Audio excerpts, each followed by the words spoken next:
everyone, so we are back with another video from our geography lesson drainage.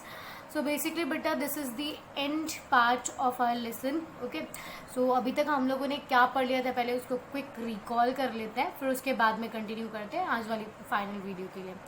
So basically beta with the lesson drainage we have seen the like different types of pattern. एक river जो होती है वो move करते वक्त कौन कौन से पैटर्न्स बनाती है. ड्रेनेज क्या होता है, river system of an area.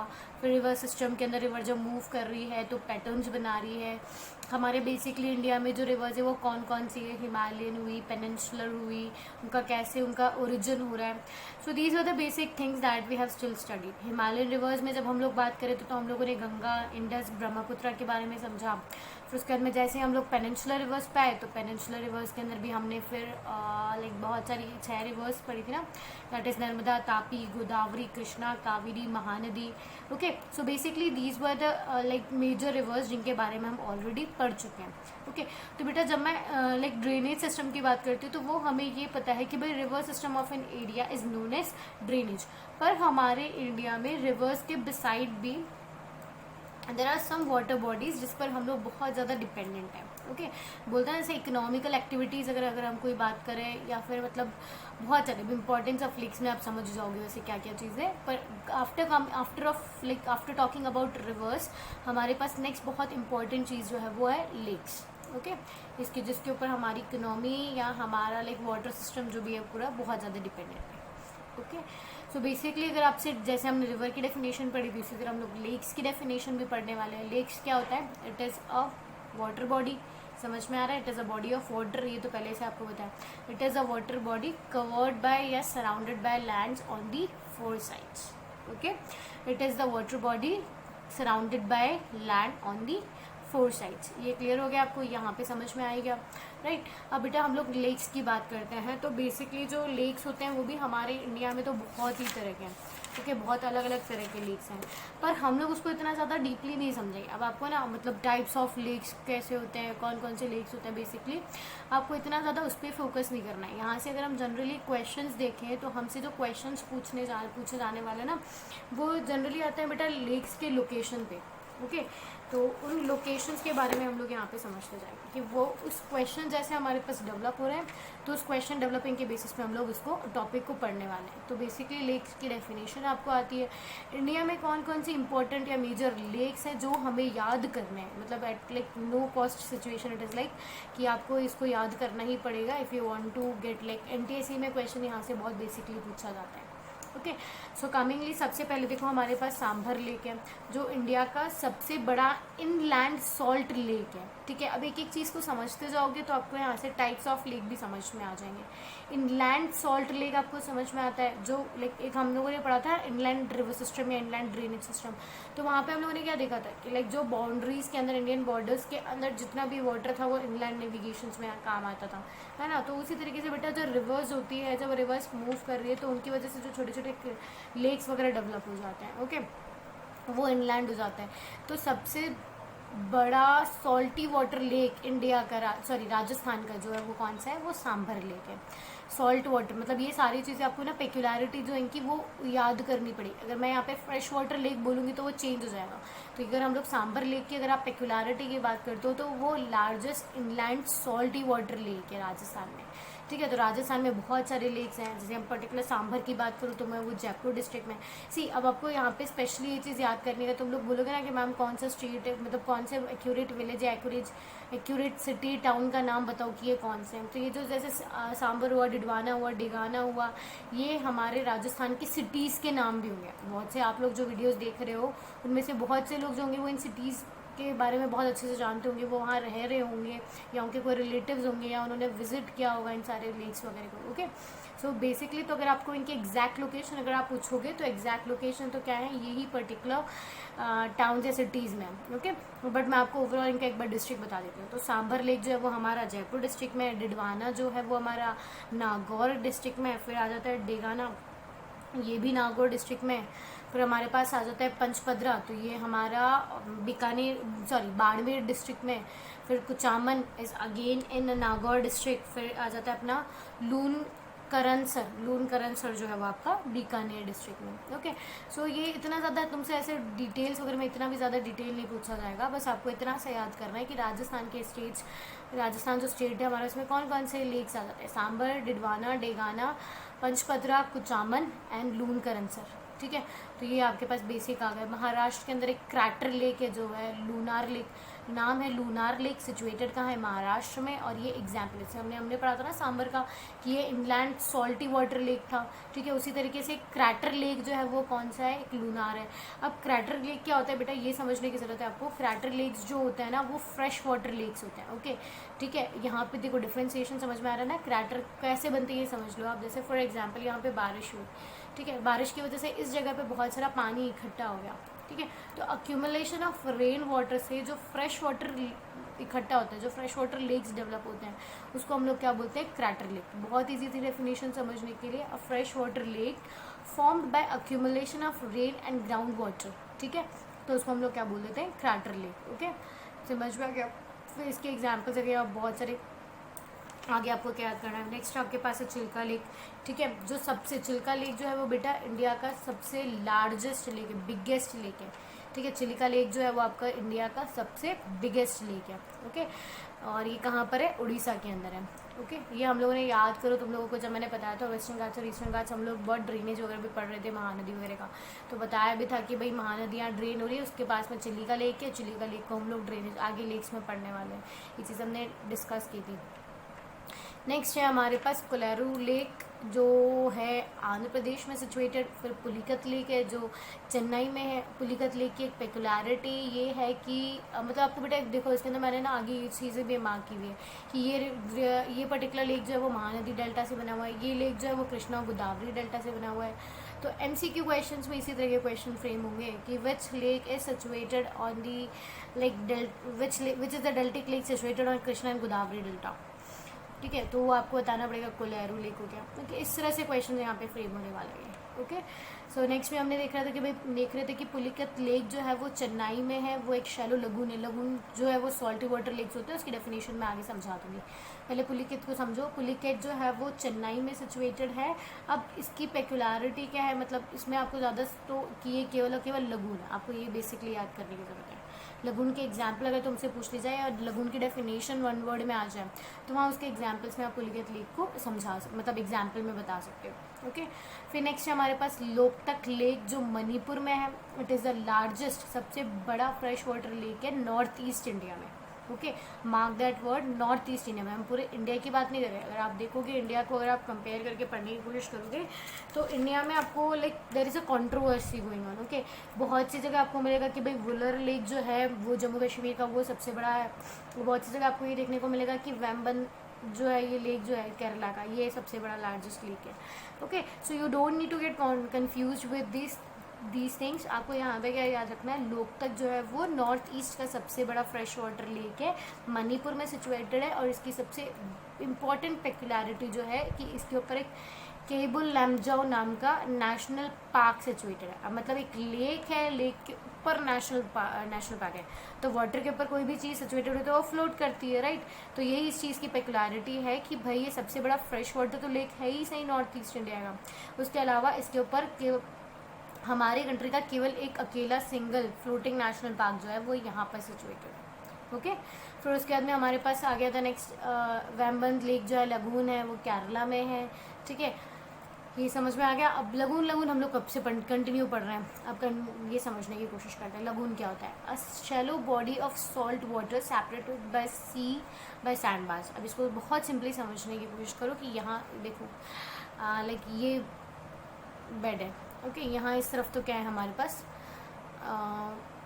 Red colour का कर दिया, तो हम लोग इसको मान सकते हैं सॉइल था अभी तक यहाँ पे। ओके, इसको हम लोग क्या बना देते हैं, सॉइल। हाँ, सॉइल हो गया। ठीक है, अब यहाँ पे देखो, अब आप यहाँ अभी तक सी वेव्स आ रही थी। समझ में आ गया यहाँ पे क्लियरली। अब बहुत सी बार बेटा आप लोगों को पता होगा हाई टाइड और लो टाइड आप लोगों ने सुना होगा, ठीक है। तो अब इसके हम बेसिकली ये समझने की कोशिश करते हैं कि बहुत सी बार ऐसा टाइम होता है ना, मतलब लाइक होता है कि जब यहाँ पे बहुत ज़्यादा जो सी वाटर होता है वो सरफेस पे की तरफ आ जाता है, ओके। तो जब ये सरफेस पे पानी आ जाएगा और विथ किसी डिवाइडर की वजह से जो यहाँ पे आके बहुत सी बार होता है कि ये यहाँ सैंड इकट्ठी हो जाती है, ठीक है। तो सैंड इकट्ठे होने की वजह से क्या हुआ कि ये वाटर जो पानी यहाँ पहले चला गया था, अब वो सैंड इकट्ठे होने की वजह से वापस नहीं आ पा रहा, ठीक है। तो यहाँ पर जो कुछ पानी है वो अक्यूमुलेट हो गया and that accumulated water is known as shallow lagoon. Simple सी चीज़ याद कर लो यार, इतना क्यों तुम्हें पजल होना है कि जो एक मतलब सी से सेपरेट होकर के, सी का पानी आपको पता है खारा होता है, ओके। तो सी से सेपरेट होकर के जो लेक बना है वो हमारा क्या हो जाएगा, शैलो लगून। क्लियर है। गौना लेक जो है वो देवप्रयाग में सिचुएटेड है, और फिर वुलार और दाल लेक जो है वो फॉल्टिंग एक्टिविटी से बने हुए हैं। बहुत इंपॉर्टेंटली मतलब मैंने तो ये देखा है जनरली ये क्वेश्चन तो, कि कौन सा लेक जो है वो टेक्टोनिक एक्टिविटीज़ या फॉल्टिंग एक्टिविटीज़ की वजह से डेवलप हुआ है, तो वुलर लेक और दाल लेक जो है, ठीक है। ये हमारे मतलब बोलूँ तो मैं क्या बोलूँ कहाँ पे सिचुएटेड है, जम्मू एंड कश्मीर में सिचुएटेड है, ठीक है। और वुलर लेक के बारे में अगर आप पेक्युलरिटी गूगल पे सर्च करके भी देखोगे ना, तो भी आपको ये बोलेगा कि लाइक एशिया का वन ऑफ द मोस्ट, मैं सबसे लार्जेस्ट नहीं बोल रही हूँ, पे अटेंशन, मैं यही बोल रही हूँ कि इट इज़ एशिया का one of the most, like बोलते हैं ना बिगेस्ट या लार्जेस्ट लेक्स में से आ जाता है वुलर लेक हमारा, ओके।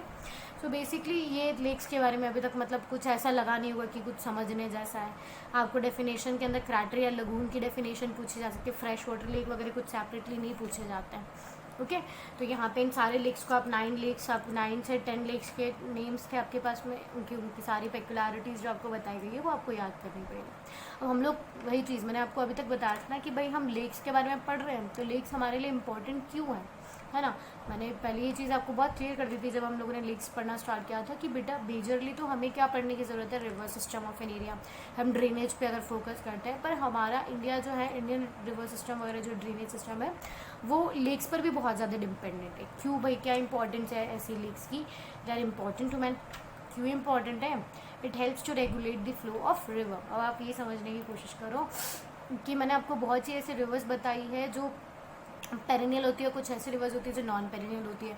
जो बहुत ज़्यादा पेरिनियल होती है तो बेटा जब बारिश का वक्त होता है तो उनका फ्लड प्लेन इंक्रीज़ हो जाता है ना। तो वो इंक्रीज फ्लड प्लेन, मतलब जैसे आपको ये इंक्रीज फ्लड प्लेन के बारे में बताया कि मैंने बेसिकली रिवर का पाथ तो ये था, जैसे बारिश का टाइम होता है तो वो अपना फ्लड प्लेन यहाँ तक इंक्रीज़ कर लेती है, ओके। तो अब क्या होता है, ये जो एक्स्ट्रा सरप्लस वाटर होता है ना, बहुत सी बार रिवर क्या करती है, इसमें इस लेक को शेयर कर लेती है, अपना पानी जो है वो कहाँ सिचुएट कर देती है, कहाँ डिपॉजिट कर देती है, लेक में। और बहुत सी बार ऐसे होता है कि बेटा जब जो हम लोगों ने जैसे पेरिनियल रिवर्स की बात की थी या पेनिनसुलर रिवर्स की बात करी थी, जो काफ़ी छोटी छोटी रिवर्स थी, राइट। तो उन छोटी रिवर्स के अंदर बहुत सी बार ऐसा होता था कि भाई पानी की कमी हो जाती थी, तो फिर उसके अंदर क्या ना, मतलब बहुत सी बार क्या होता है, बहुत सी रिवर्स में ऐसा होता है कि उनमें फिर लेक वाटर को डाइवर्ट किया जाता है उनकी तरफ, ओके, ताकि हम लोग लाइक जो बहुत सारी एक्टिविटीज़ जो होती है ना रिवर बॉडी पे, वो उस पर कंटिन्यू की जा सके। जी, ड्यूरिंग हैवी रेनफॉल, इसको नेक्स्ट पॉइंट से भी समझ सकते हो आप। During heavy rainfall they prevent flooding, और during dry season they help in maintaining an even flow of water. समझ में आ गया। जब बहुत ज़्यादा बारिश होती है, जब फ्लड प्लेन्स इंक्रीज हो जाते हैं तो पानी को कहाँ से शिफ्ट कर दिया जाता है, लेक्स के अंदर। और जब लेक्स मतलब ड्राई सीजन आ जाता है, जब रिवर सूखने वाली होती है, तो भी उसको पानी कहाँ से मिल जाता है, लेक्स से, okay. So lakes are also, बेटा एक आपको ये चीज़ समझने की ज़रूरत है कि भाई आपके दिमाग में क्वेश्चन आ रहा होगा कि मैम ड्राई सीजन में अगर रिवर सूख रही तो लेक भी तो सूख सकता है ना, तो लेक पानी फिर भी कैसे सप्लाई कर रहा है। तो यहाँ पे समझने की कोशिश करो कि जो रिवर है वो फ्लो करती हुई आ रही है, और जो लेक होता है वो एक पर्टिकुलर जगह पे रुका हुआ है ना, वो लेक फ्लो नहीं करेंगे, आपको ये चीज़ समझने की ज़रूरत है। तो जब रिवर फ्लो हो रही है तो उसका मूवमेंट, मतलब जैसे मानो कि यहाँ पे तो पानी बचा हुआ है, यहाँ इस सरफेस में, ये मतलब यहाँ तक तो रिवर में फिर भी वाटर है, यहाँ जब रिवर है तो वो पूरी सूख चुकी है। तो अब यहाँ पे आपको जो अदर एक्टिविटीज़ वगैरह जो भी कुछ करनी है ना, फिर वहाँ से फिर इस लेक का पानी वहाँ पे सप्लाई करवाया जाएगा, ठीक है। जो रिवर वो कंटिन्यूसली मूव करती जाती है ना, इसीलिए वो सूख जाती है। मतलब मेहनत करते हो तो आपको ज़्यादा प्यास लगती है, तो इसका यहाँ पे रिवर का ज़्यादा मूवमेंट है, वो अलग अलग क्लाइमेटिक कंडीशंस में मूव होती हुई आ रही है। बहुत इजी, बहुत बेसिक है, इसको ज़्यादा इतना पजल होकर के समझ मत लो। Lakes are also use for developing hydel power. जैसे हम लोगों ने देखा है ना कि थर्मल पावर्स वगैरह, जो हाइड्रल पावर्स होते हैं, हाइड्रो इलेक्ट्रिसिटी वगैरह जो जनरेट होती है, वो रिवर्स और सीज पे की जाती है। वो बहुत सी बार जो होता है वो इंग्लैंड ड्रेनेज के अंदर हम लोग लेक्स के ऊपर भी डेवलप कर लेते हैं। Lakes are valuable source of water basically, है ना। They moderate the climate of the surrounding areas. आपने कभी भी नोटिस किया होगा कि भाई पानी के आसपास के जो एरिया होते हैं वो थोड़े से चिल्ड होते हैं, थोड़े से कूलर होते हैं, है ना। तो लेक्स भी जो होते हैं वो आसपास का जो क्लाइमेटिक है उसको कंट्रोल करने में, मॉडरेट करने में हेल्प करती है। एक्वाटिक इकोसिस्टम को मेंटेन करती है। ऑफकोर्स एक जगह अगर आपने देखा होगा कि जो ये लेक्स हैं, हमें अब देखो एक नॉर्मल सा भी हम लोगों ने एक लेक के बारे में पढ़ा था, उस लेक के ऊपर फ्लोटिंग क्या था, हम लोगों ने क्या पढ़ा था, नेशनल पार्क उसके ऊपर सिचुएटेड है। तो ये सारी चीज़ें क्या अट्रैक्ट करती है, ये टूरिज्म अट्रैक्ट कर रही है, right. They provide recreation through boating and swimming. Recreation मतलब एंटरटेनमेंट एक्टिविटीज़, ओके। सो ये सारी चीज़ें बोटिंग, स्विमिंग वगैरह ऐसी सारी चीज़ें हुई हमें कौन प्रोवाइड करवा रहा है, लेक्स प्रोवाइड करवा रही है, ओके। सो बेसिकली इंपॉर्टेंस आप समझ चुके हो, ये आप खुद अपने ओन वर्ड्स में लिख सकते हो, ऐसा नहीं कि भाई मैंने बता दिया और इसी को कट मतलब बाय हार्ट ही करना है। सो रिवर्स, अब हम लोगों ने लेक्स के बारे में भी पढ़ लिया, हम रोल ऑफ रिवर्स भी पढ़ लेते हैं। भाई अगर हमसे पूछ लिया जाए रिवर्स की क्या इंपॉर्टेंस है, तो रिवर्स की सबसे पहले इंपॉर्टेंस अगर आप देखोगे तो बेटा जो हिमालयन रिवर्स है जो अपने साथ आती है वो बहुत सारा सिल्ट लेकर के आती है, आई एम सॉरी। तो जो हमारा अपने साथ बहुत सारा सिल्ट लेकर के आ रही है, सॉइल लेकर के आ रही है, तो वो उसे डिपॉजिट कर रही है एक जगह पे, उससे हमारी एग्रीकल्चर लैंड्स बन रही है, हमारा पूरा नॉर्दर्न प्लेन्स इसकी वजह से बन रहा है, okay.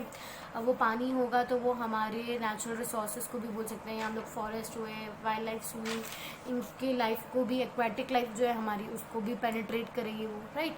The banks of reverse जो है वो क्रैडल ऑफ सिविलाइजेशन हुआ है बेसिकली। अगर आप क्रैडल ऑफ सिविलाइजेशन जो आप पढ़ने वाले हो आगे, इससे आपको क्या समझ में आएगा कि कहीं पे भी कोई भी डेवलपमेंट होता है, अगर आप देखोगे पुराने टाइम से देखोगे जो लोग जो हैं उन्होंने क्या क्या सोचा, मतलब कहाँ पे खुद को सबसे पहले सेटअप किया था। मतलब बेसिकली अगर मैं बात करूँ तो इंडिया में क्या था, बेसिक ऑक्यूपेशन क्या था लोगों का, फार्मिंग।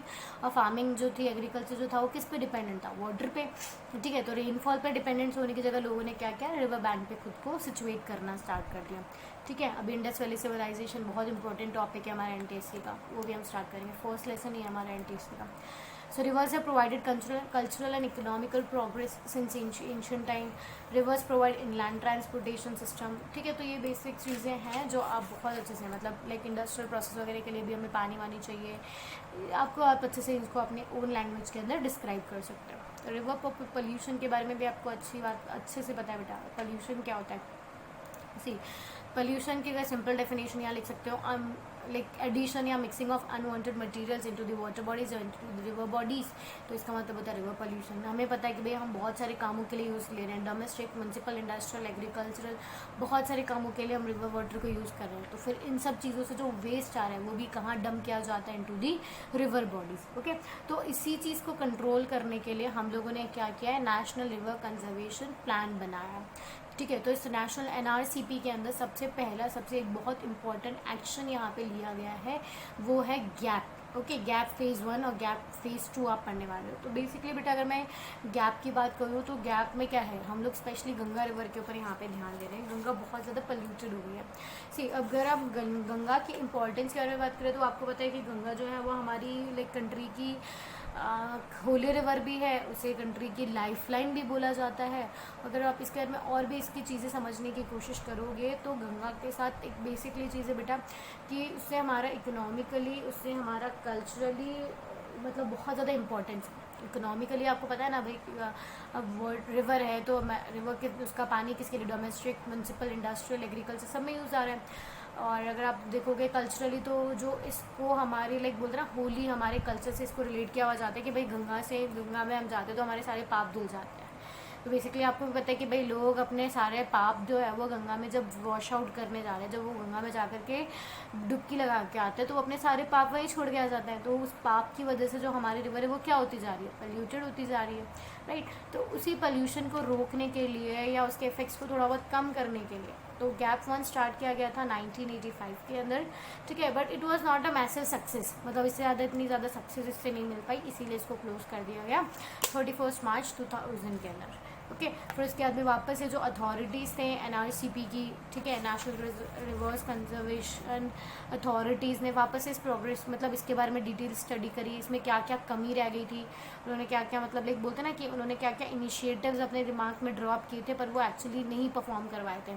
तो वो सारे ड्रॉबैक्स को उन्होंने डिस्कस किया। फिर उसके बाद में उन्होंने बहुत अच्छे डेवलप मैनर में उस पुराने एक्शन प्लान की कमियों को रिकवर करते हुए उन्होंने फेज़ 2 स्टार्ट किया था। Okay, Ganga action plan phase 2 जो अब मतलब कितने 152 टाउन्स एंड 16 स्टेट्स के अंदर लगभग ये आता है, कवर करता है। ओके, इस स्कीम के थ्रू। अब कुछ इंटरेस्टिंग फैक्ट्स थे या डू यू नो या डिड यू नो के जो थे तुम आपके चैप्टर्स में, वो भी हम लोग एक बार रिकॉल कर लेते हैं। सबसे लार्जेस्ट ड्रेनेज बेसिन जो है, मैंने आपसे क्वेश्चन भी पूछा था, वो नाइल रिवर का है। ठीक है, और बेटा there is a difference in largest and longest. Okay, तो लार्जेस्ट की जब हम बात करते हैं तो वो नाइल होती है, और लॉन्गेस्ट की जब आप बात करोगे तो अमेजॉन बेसिन भी आ जाएगा। Okay, according to the regulations of Indus Water Treaty, India can use only up to 20% of the total water carried by Indus River system. I've already told you these things कि जो हम लोग जो है Indus water treaty के through जो तिब्बत से जो हमारी रिवर ओरिजिन हो रही है इंडिया में, ठीक है, वो इंडस आ रही है। ठीक है, अब इंडस का जो है हम केवल 20% यूज़ करते हैं, क्योंकि बाकी जो रेस्ट ऑफ द रिवर है वो कहाँ ड्रेन कर जाती है, पाकिस्तान में, है ना। सुंदरबन डेल्टा जो है उसे नाम कहाँ से मिला है, सुंदरी ट्री से नाम मिला है उसका। ठीक है, it is the world's largest and fastest growing delta and it is the home of royal Bengal tigers. ये भी मैं उसी टाइम पे आपको बता चुकी थी। Brahmaputra is known as the Tsangpo in तिब्बती साइलेंट होता है ना, तो सैंगपो इसको तिब्बत में बोला जाता है, और जमुना में जाते इसका नाम चेंज हो जाता है, और वो नाम हो जाता है बांग्लादेश में आके उसका नाम चेंज होता है इनटू जमुना। तो ये भी हम पहले डिस्कस कर चुके हैं। कावेरी जो है वो सेकंड बिगेस्ट वाटरफॉल बनाती है, उसका नाम है शिवा समुद्रम। ठीक है, और ये इलेक्ट्रिसिटी वगैरह प्रोड्यूस करने में काम आता है। चलो नेक्स्ट देख लो अब आप। 71% of world surface is covered with water. ये तो हम बहुत पहले समझ चुके थे कि भाई मतलब अगर हम बात करते हैं, कंपेयर करते हैं, तो 2/3 of the earth surface is covered with water, पर इसमें से भी हम केवल मतलब 3% जो है वो हमारे पास फ्रेश वाटर अवेलेबल है। और उसमें भी आपको ये देखना है कि अगर आप उसमें नोटिस करोगे कि इस 3% का भी जो 1/3 पार्ट है, मतलब वो ही हम यूज़ कर पाते हैं। 2/3 पार्ट जो है वो आइस शीट्स के अंदर ट्रैप्ड है, वो भी हमारे पास यूज़ मतलब उसको भी हम यूज़ नहीं कर सकते। तो आपको पता चला है कि फ्रेश वाटर कितना कम है, फ्रेश वाटर में कम भी है, और वो जो अवेलेबल है उसको भी हम यूज़ नहीं कर पा रहे, यूजेबल फॉर्म में नहीं है। So basically this is why we need to conserve water. तो हमें इसीलिए ड्रेनेज जो हमारी रिवर्स हुई, लेक्स हुई, उनकी इंपॉर्टेंस हमें समझनी पड़ेगी, और वो क्यों हमारे लिए इतनी ज़्यादा ज़रूरी है और उन्हें क्यों प्रिजर्व करके रखना है, वो भी बहुत इंपॉर्टेंट चीज़ है। See lakes of largest extents are called seas. Okay, जो बहुत बड़े बड़े लेक्स होते हैं उन्हें सी भी बोला गया, मतलब एक्चुअली तो वो सी नहीं है, बस उन्हें सी उनका नाम दे दिया गया है, जैसे डेड सी, एरियल सी, कैस्पियन सी। ओके, इस तरह से नाम बोला गया उनका। So still I think so the lesson is complete from my side. If you find any kind of doubts, you can write it in the comment section. Okay, thank you.